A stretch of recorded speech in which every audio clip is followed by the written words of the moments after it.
actually joined the fraternity 45 years ago. Met these guys. It'd be this summer when we first met. I went to work at a place called Tall Trees. When I was growing up in Whitehaven, anytime you got in trouble, your parents threatened to send you to Tall Trees. So the day I turned 18, I went to work there. This is an institution for boys, delinquent, unruly boys. I'm just curious, everybody ever heard of Tall Trees before? I can some of you from Memphis.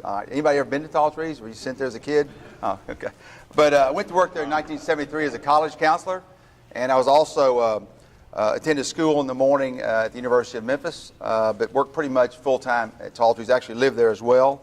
After that, I went to work at juvenile court for 5.5 years. I worked in boys detention for 4 years on the midnight shift, then became probation counselor there full-time for 1.5 years. I finished undergraduate and graduate school during that time, and was given an opportunity actually 38 years ago this past January to go to work at a place called Dogwood Village. It was a small residential program. I was actually the third executive director of that facility in the first year. Obviously, I wasn't their first choice. The first two basically were fired after 6 months. They brought me in. I really didn't know anything about business or running a residential program, but fortunately had a little experience working with young people. Our belief system those days, we had actually 9 staff and 25 kids, and we believed we're in the business of raising other people's children. We believe these kids came from bad families and bad communities and bad schools. We're going to help them be successful young adults and leave the program and be successful adults. But we started doing some research in the mid-80s, 85, 86, to see how the kids were doing when they left our program. And what we found was most of the kids were not doing very well. A little over half the kids were back in state custody for problems in the community they've had. About half of those young people, about half were back in state custody. There were a lot of kids that still live on the streets, run away from home. Girls got pregnant, kids dropped out of school, even a few kids that committed suicide. And so we started asking ourselves, what's the best way to take care of young people? So we added some counselors. We built a school on on the facility grounds, and thought we'd improve the program. We kept collecting data year after year. Every summer we'd call all the kids that had been there the year before, and the same information came back that about half the kids weren't doing very well. And we found, and you probably know this from your own kids or grandkids, that young people are a reflection of who they're with and what they're doing. And so they returned to the same families, the same communities that we hadn't really done anything to change, and those kids were still getting in trouble and having the same problems that their family and their friends were having as well. So we started exploring other ways to take care of kids. And we knew that what we were doing wasn't working that well, and we also knew we had hundreds of kids on the waiting list. But fortunately, in 1986, another program in our community had closed. Anybody heard of Memphis Boys Town? Some of you might remember years ago they had a carnival out there. They closed, and so we decided that we'd expand our organization. They came to us for help, and so we basically had 2 villages for children, one called Dogwood Village and one called Memphis Boys Town, and we merged the 2 boards of directors, created a new organization called Youth Villages. That was in '86. We still had long waiting lists, and still were exploring better ways to care for kids. And it was frustrating. You've been in the business. I was in the business, in I guess, in the late 80s, 16, 17 years by then, and thinking that the best way to take care of kids was to take them away from their families and put them in an institution and provide the best service for them, return them back to the family successfully. It wasn't working. Finally, in 1993, we came across some research that a group out of the University of South Carolina had been working on for years and developed a model called multi-systemic therapy. And about the same time, we were doing some internal research and determined that maybe the best way to help kids and their families was to try to keep kids at home with their families and work with the entire family and the community. And the research that came out of the University of South Carolina basically said this, and all of us know this, but it wasn't common sense in those days, it didn't seem like, that the biggest problem kids have initially was a problem at home. A lot of conflict with the family, just chaos in the home and the communities. I don't know if you know, but most of the kids that in the rougher parts of town, and they'll have several members of the family living there: aunts, uncles, cousins, friends, neighbors. Just a lot of people living in the home. It's chaotic. Secondly, was their performance at school. Most of the time, a lot of these young people had been failing in school. They'd been suspended, not attending school, expelled from school. So that was obviously another problem. And then third, and had the greatest impact, was their association with their peers. And we always say, your friends are your future. And these kids were running around with other bad kids, and they were all getting in trouble together. And so really when they came to our campus, we could really control all that. We controlled which kids came. We had staff that supervised the young people. We had our own school system, so everything was well controlled. But what this research says, that they felt that the best way to help kids and families was, one, prevent them from ever being removed from their families in the first place. Obviously, if they're being abused, they have to be removed, but most of these kids weren't abused, most were unruly and had behavior problems. So the idea was go inside into the family and provide all the services and have a caseworker that goes into the family. They have very low caseloads, but also if the kids had to be removed from their families, try to return them back home as quickly as possible, safely with the families, while working with the families on their return home for months at a period of time. So pretty much in the period of 1993 to 1995, we went through an epiphany of sort and had a whole different belief system about families and the communities. And we actually changed one of our values, and the value we added was we believe children are raised best by their families. And I'm going to show a short video now that kind of talks about the transformation of our organization, and then talk a little about where we are today.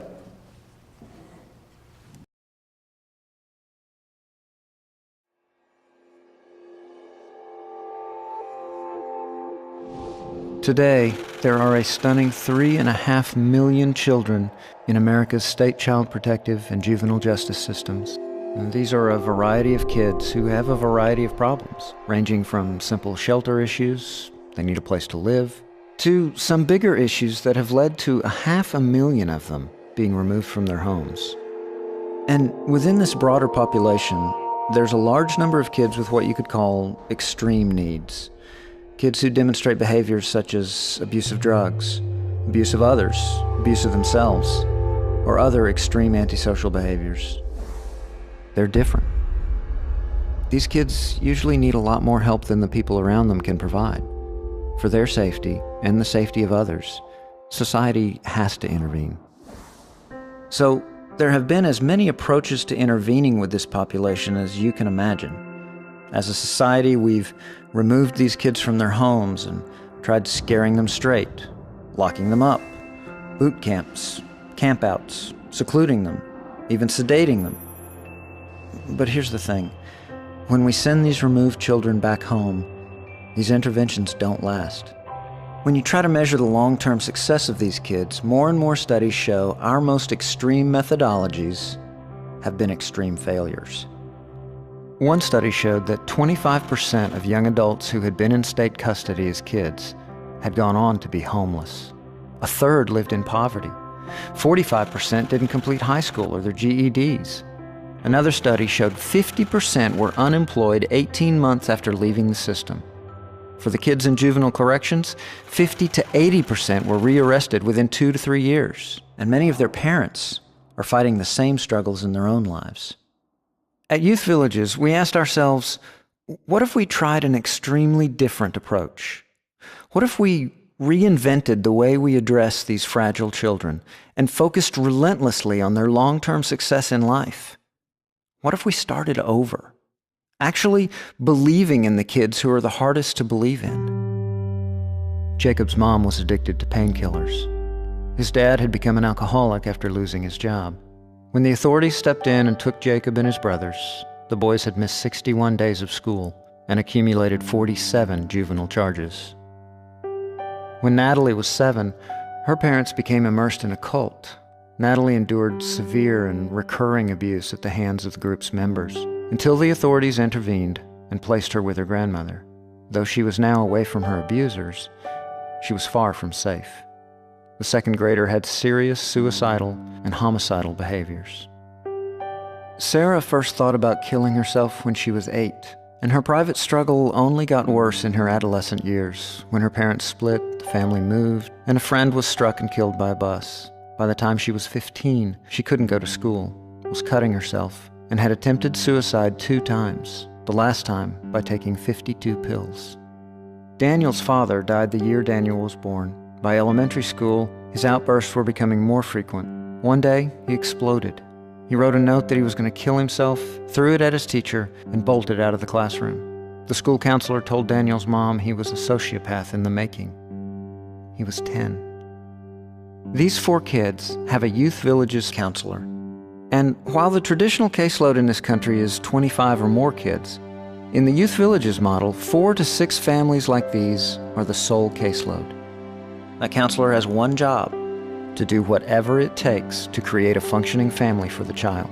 Resources, rides, check-ins, follow-ups, on call 24 hours a day, 7 days a week. If it keeps the family stable and out of crisis, she takes extreme measures to do it. For Youth Villages, back in the 90s, it quickly became clear that believing in the toughest kids meant believing in their families. That's right. In addition to taking on the most difficult kids, we discovered the best and most efficient long-term outcomes came when you actually took on these difficult families too. Now, we knew that while no family is perfect, a well-functioning and stable one vastly outperforms the system, especially when it comes to helping its most fragile children. Why? Families forgive. Families love. Families set expectations. When you're with your family, you're not a charity case. When you're with your family, you belong. Jacob's Youth Villages specialist started by getting Jacob's mom and dad into rehab. She helped Jacob's mom get a job and start nursing classes. The specialist even found the money to pay for Jacob's dad's plumbing license. And she was with them when a judge said Jacob could go back home to his own family. Natalie is safe with her grandmother and is making big strides in therapy. Her specialist makes sure Natalie continues her intensive in-home counseling and makes sure Natalie's grandmother gets a lot of help, support, and direction when it comes to Natalie's care. Sarah moved temporarily to a Youth Villages residential center for intensive treatment, and she began to learn how to express and work through all those emotions. And soon she too got to go back home to her own family. Sarah's specialist makes sure her in-home counseling continues on track and that her successful return to school stays that way. Daniel caught a lucky break too and had his case referred to Youth Villages. He got to stay with his mom. Daniel was diagnosed as bipolar and spent several months in intensive in-home counseling. Today, his aggression has all but vanished, and his school counselor is amazed at his turnaround. Daniel's specialist has even connected him with a mentor. All 4 have broken the cycle. All 4 are on track for success. All 4 beg us to believe there are no lost causes. The results are in, and year after year, the data are proving the power of Youth Villages evidentiary family restoration. Youth Villages completes exhaustive research on our youth after we discharge them, and even 2 years after they've left us, 82% are still living successfully with their families. 81% report no trouble with the law, and 85% have their diplomas or are still in classes. And because the approach keeps more kids out of state custody, this intense level of service and success is also less expensive, around 1/3 of the traditional cost. So it's no surprise that state after state after state is moving to offer Youth Villages evidentiary family restoration to children in crisis, or that national media, foundations, and even the White House have recognized Youth Villages as a model for data-driven social innovation. By simply turning our focus to long-term outcomes, we've learned so much in the past 25 years about truly helping the kids in the system, especially the ones with the most extreme needs. We now know that solving this problem doesn't mean building endless numbers of residential facilities to hold growing numbers of kids. We now know the key to radically improved, lasting outcomes is restoring families into powerful support systems, restoring accountability, restoring trust. We now know that becoming true advocates for kids in crisis means becoming a true force for families.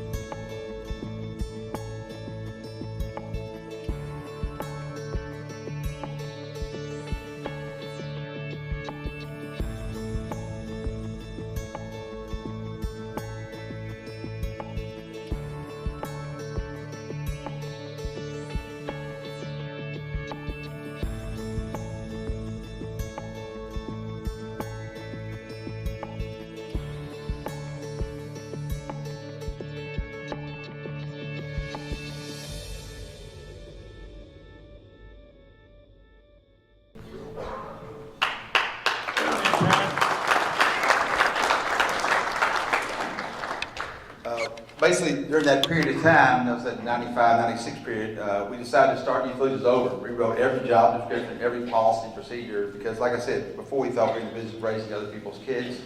So I'm going to fast forward a little bit where we are today. Today, we'll help more than 27,000 kids this year. We have more than 3,000 employees across 14 states and 74 locations. Most of our work is not just caring for young people. We do still have residential programs. We have 2 programs here in Memphis on what we call the Bartlett campus, the old Boys Town campus, in Dogwood Village, another one, a campus on Highway 64. We have one in Georgia, in Douglasville, Georgia, and one in Middle Tennessee, in Perry County, and one in Boston as well. But most of our work is really providing intensive in-home services, preventing young people from coming to the foster care system in the first place, and also caring for young people that are in the foster care system at the age out of the foster care system for older kids, kids 17 to 22. And much of our work now is really consulting with governors and governors' chiefs of staff and Commissioner of Child Welfare, and really helping them shape their system to provide more prevention services than put them in institutional care. Now, obviously, some people need to be removed for safety reasons, but we think we can have a much better impact and serve more young people by changing the system than just providing the residential care that we did years ago. Just a little bit, I know that they asked to talk a little about myself and how I got into this, but when I first started at Tall Trees, there were 31 boys there, and there were actually myself and 2 other college counselors that were responsible for it most of the time, the evenings and weekends. And there was always certain kids that had more troubles than the rest of them.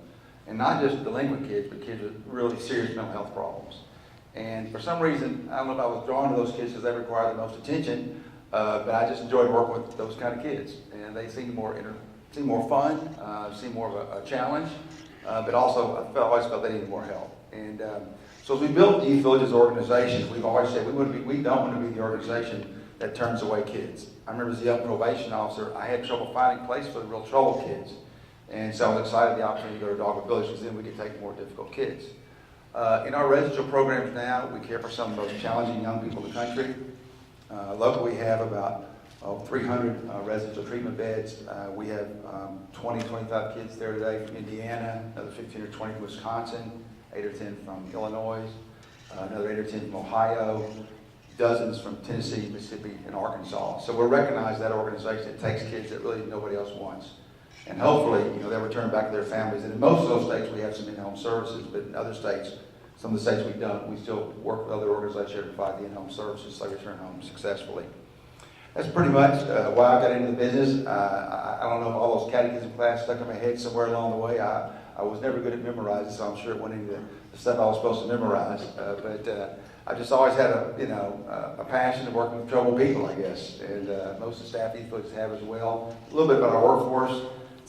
Most of the people at Youth Villages, that's their careers, that's their livelihood, it's almost a lifestyle. It's 24/7. We never close. Everybody's on call all the time.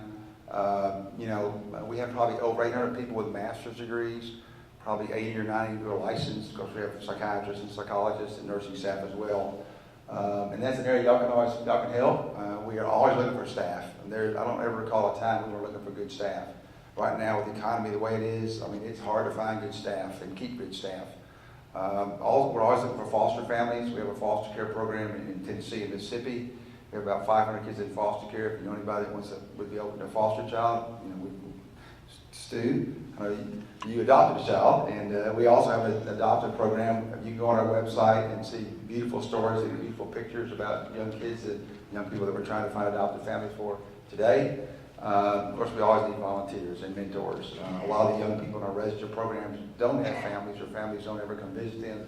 We're always looking for mentors, and we have the most trouble finding male mentors. It is very, very difficult to find male mentors, and some of our young men need a male mentor, and unfortunately, most of our now have female mentors. But I'm going to stop for a second and see if anybody has any questions. I could talk for hours about our work, but we don't have that much time. Yeah, Bill. I'm curious, just a percentage of the kids that going back home is not an option. Yeah, it's probably about 15 to 20% not an option.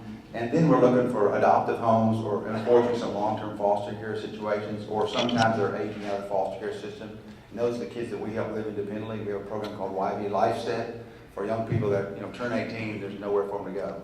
So we help them find jobs, continue their education, find a place to live, and just all the necessary supports that you would do for your young people. Yes. Is there an average length of time that a child stays with you? Sure. In our residential programs, usually it's about 4 to 8 months. Now, there are some outliers. We'll have some kids there longer periods for certain serious mental illness problems, or maybe they have some developmental disabilities.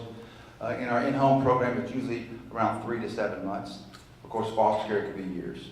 But yeah, our goal is to try to return them. You know, what happens is the kids, they get institutionalized, and they get dependent on living with other kids and not being with the family. So it's really not good to keep kids away from their families for a long period of time. Obviously, you don't want them to live with an unsafe family, but you want to help the family get their stuff together. Yes? You said there's a waiting list. Who recommends the kids? Do they come from juvenile court? Well, juvenile court actually puts the children in custody of the Department of Children's Services for the most part, and then the Department of Children's Services recommends kids come to us. So it's primarily the Department of Children's Services, the Department of Welfare. They call them different things in different states. It also can be independent people that have TN care. Now, we rarely take kids with private insurance because it really doesn't cover residential treatment, but also families that have TN care services that are not in custody of the state, they can refer their young people to us in our residential program or in-home program. And that varies from state to state depending on the kind of contract. But mostly it's juvenile court, child welfare system, mental health system, mental health centers, school officials sometimes as well. Yeah. And when the young people age out of these villages, how are they, and what do y'all do after they age out? We have a program similar to this program, but caseloads a little higher. Caseloads are about 8 to 10. And you know, just imagine if you had a young person that wasn't in school or didn't have a job, didn't have a place to live, you start there. I mean, you basically start with where can we find a place for this young person to live, and we try to find an adult for them to be with, because living alone in the park doesn't work for kids 18, 19 years old out of the child welfare system, probably not any system. And then we find them, you know, hopefully a way to get food and clothing if that's a problem, and then hopefully a job. And in many cases, continue school. We're always focused a lot on education. We also have a scholarship program. We have 75 kids now that we take care of all their college needs around the country, and quite a few here, so that's a big program as well. Yes? Can the folks outside the state of Tennessee adopt and take in kids? They can. Yeah, they can. It happens all the time. It's a little more complicated, but it happens, yeah. Where's your funding come from? Funding. Our budget is about $270 million. About 85% of that comes from the government, and we raise the rest. We've been very fortunate over the years to raise pretty much most of the money we raise locally goes for facilities. If you've ever been to our facilities, they're very, very nice. We've also been fortunate to raise a lot of national growth capital by a lot of national philanthropists around the country that have really helped us. I mean, one of the biggest challenges not-for-profit has is we don't have any money. You know, you're just barely able to do, you know, take care of the kids you got. But we had a group of philanthropists come to us about 14 years ago and asked us if we'd be interested in expanding our program nationally, and they brought significant resources to the table, and still are bringing significant resources to allow us to expand nationally, and that's how we have to do that. Yeah. Yes. So you have residential needs, in other words, people that have homes, right? Right. So do you have kind of paint an ideal picture of, well, ideally we'd like to see empty nesters that have bedrooms, or where can all of us kind of size up who would be ideal residents? You need a bedroom to kind of qualify if you're right for the job. You're talking about for a foster family? Yes. Yeah. You know, first of all, you got to be over like 23 years old. You have to have a job. You have to pass all the background checks you can ever imagine that all of us have to, pass to work in this community. And you have to have a big enough house. You have to have a separate bedroom for the young person. You're going to have enough income to take care of you. Now, we will provide you a stipend anywhere from $20 to $50 a day, depending on the needs of the young person. That's pretty much it. Now, every family has some unique characteristics. They may want a younger child, older child, may want a particular race of a child. They may want a boy versus a girl. You may have children in your own home. So, we have every kind of foster family you can imagine. But it's mostly people that really, we have had two foster children. It is really hard work. It takes a lot more than it would for your own children. But actually mixing your kids with other people's kids is tough too. But we have great supportive staff that work with the whole family in the process. They just don't put the child in your home and leave it. But we have, I mean, a lot of great kids.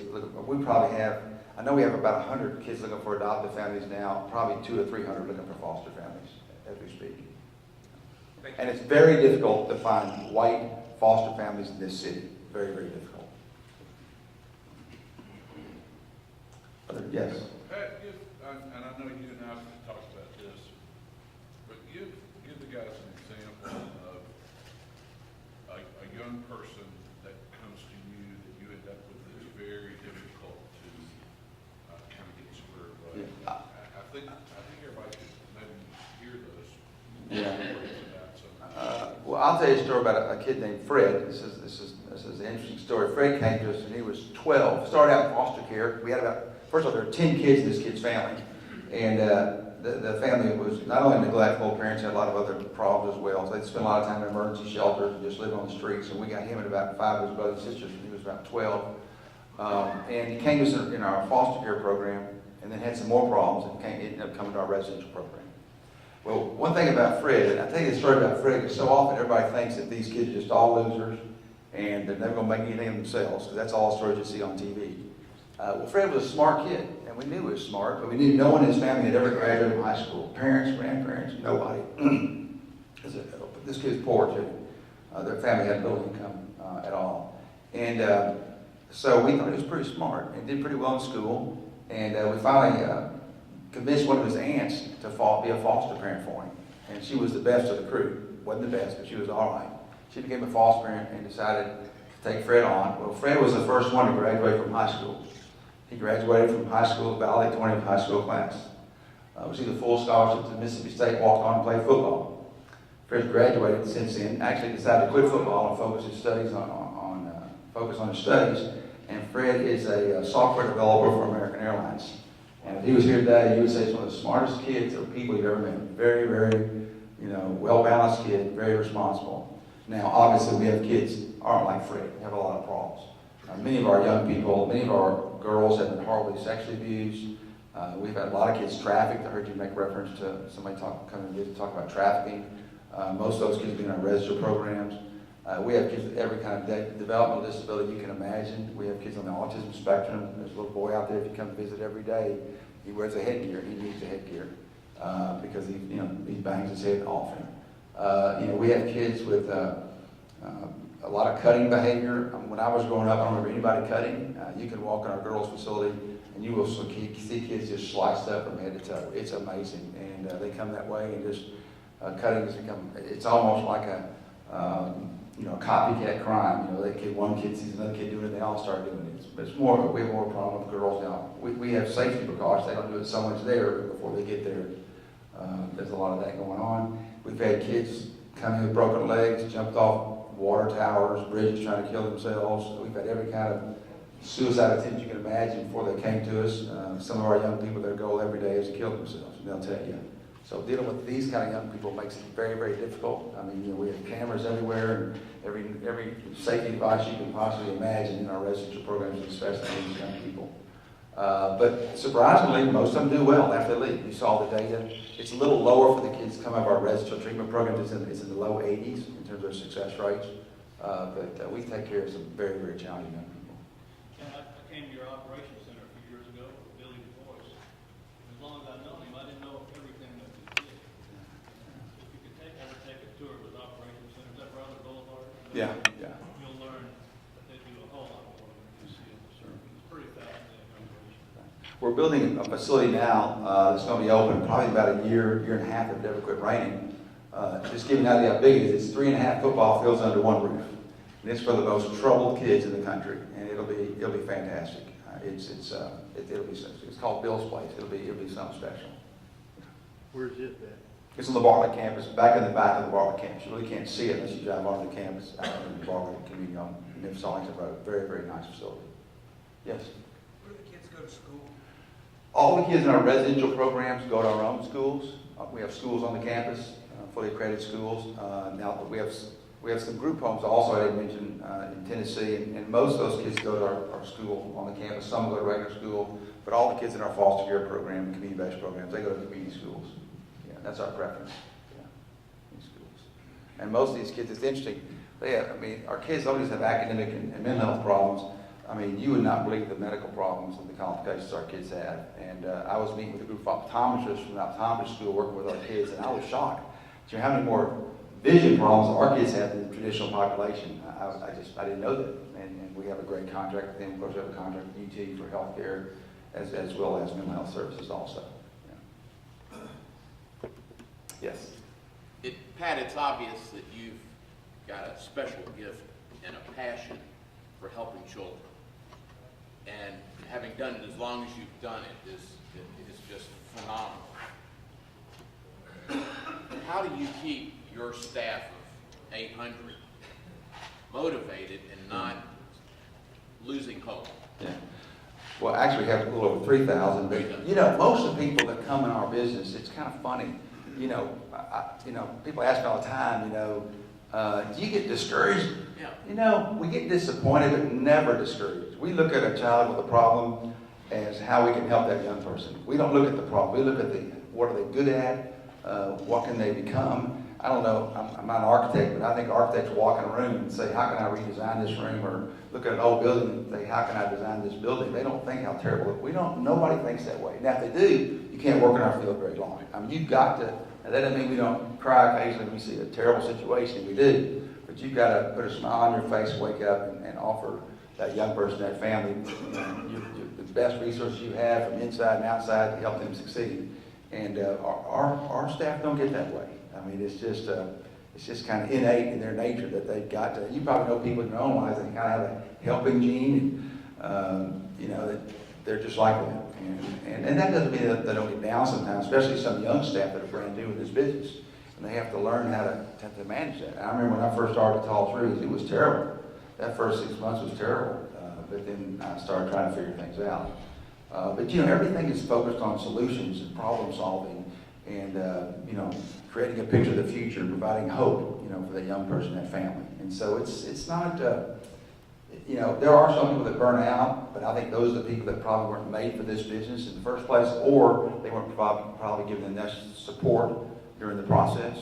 But we have a lot of support. I mean, our caseloads are low, the staff caseloads are low, so there's not a lot of staff report to one supervisor, so they can help manage those young people.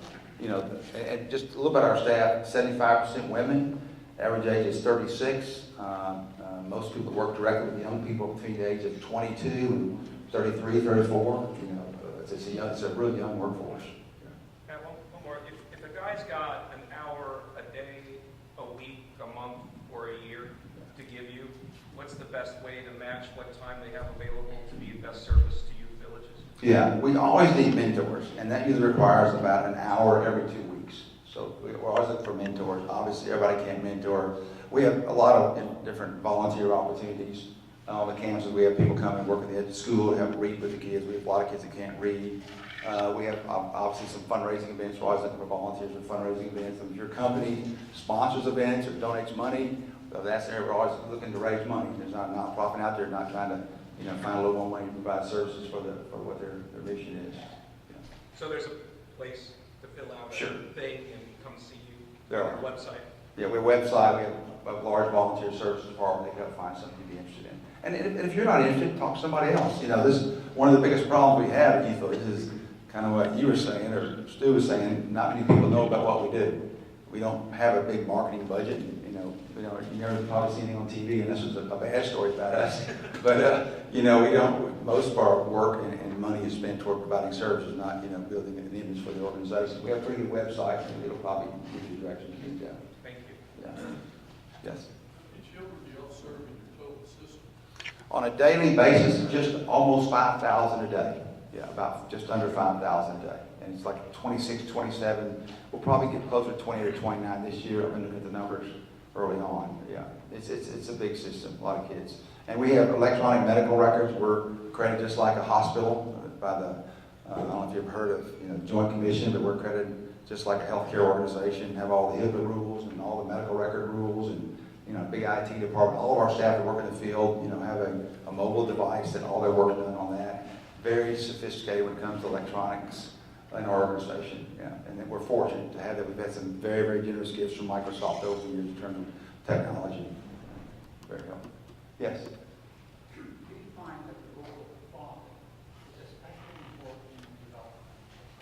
I'm sorry.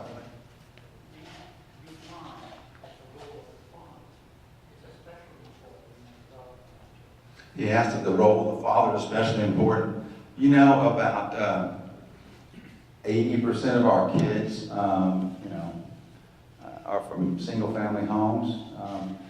I forgot the recent research, but about 30% of our kids never even don't even know their father. It's a real problem. Yeah, yeah.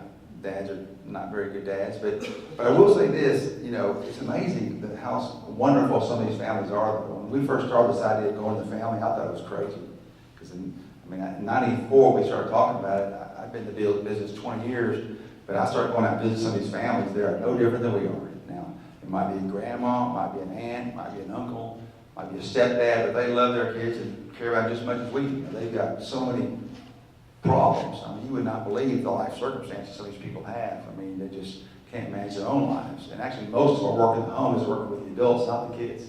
It's not a probation service. That doesn't work. 80% of our work is with the adults, helping them get their lives together and then learn more about how to take care of their own kids and live more responsibly. But yeah, it's a problem, but that's just the way it is, unfortunately. Not enough dads out there.